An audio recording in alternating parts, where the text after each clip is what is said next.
शहर में लालचंद की किराने की दुकान थी। दुकान उनके घर के एक छोटे हिस्से में ही बनी थी। दुकान पर उनकी मदद के लिए कभी-कभी उनका बेटा भी आ जाया करता था। इसी बहाने वो अपने बेटे को व्यापार और दुनियादारी भी सिखा देते थे।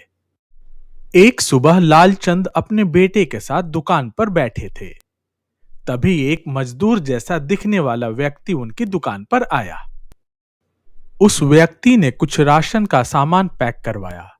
जब पैसे देने की बारी आई तो पता चला कि उस व्यक्ति के पास 50 रुपए कम पड़ रहे थे।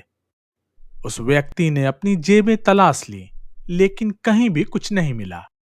थोड़ा रुककर लालचंद ने उस व्यक्ति से कहा, भाई साहब, मैं कुछ सामान कम कर देता हूं। मैं उधार पर धंधा नहीं करता। लालचंद की बात सुनकर वो व्यक्ति बहुत ही अपमानित और क्रोधित महसूस कर रहा था।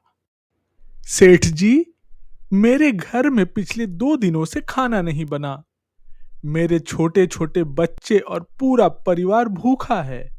जैसे तैसे करके कुछ रुपयों का इंतजाम कर पाया ताकि पेट भर सकें। लेकिन आपको तो रुपयों की पड़ी है। क्या यही मानवता है? यह सुनकर लालचंद ने कहा, भाई, आप 5 मिनट रुकें, मैं अभी आता हूं। थोड़ी देर में लालचंद वापस आए तो उनके हाथ में भोजन की एक थाली थी। पहले आप भोजन कर लें, और हां, जाते समय कुछ भोजन अपने बच्चों और परिवार के लिए भी ले जाना। उसके बाद उस व्यक्ति ने भरपेट भोजन किया और फिर जाते समय कुछ भोजन भी बंधवा लिया। लालचंद ने उसे भोजन तो करवाया और उसके परिवार के लिए भी भोजन दिया, लेकिन सामान उतने का ही दिया जितने कि उसके पास पैसे थे। उधार कुछ भी नहीं दिया। लालचंद का बेटा इन सारी घटनाओं को आश्चर्यचकित होकर देख रहा था।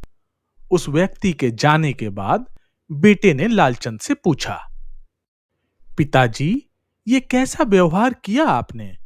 आपने उस व्यक्ति को 50 रुपयों का सामान उधार तो नहीं दिया, लेकिन आपने उसे भरपेट भोजन करवाया और साथ में बांध कर भी दिया। मुझे तो कुछ भी समझ में नहीं आया।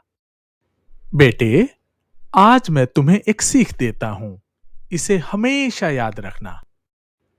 व्यापार करते समय दया मत करो और सेवा करते समय व्यापार मत करो। इस प्रकार बेटे को एक और सीख मिल चुकी थी।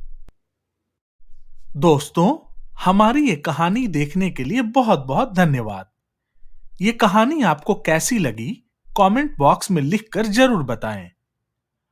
अगर आपको कहानी अच्छी लगी हो तो लाइक, शेयर और सब्सक्राइब करना ना भूलें। और हां दोस्तों, बेल आइकन भी जरूर दबा दें, जिससे कि आपको हर नई कहानी के बारे में पता चल सके।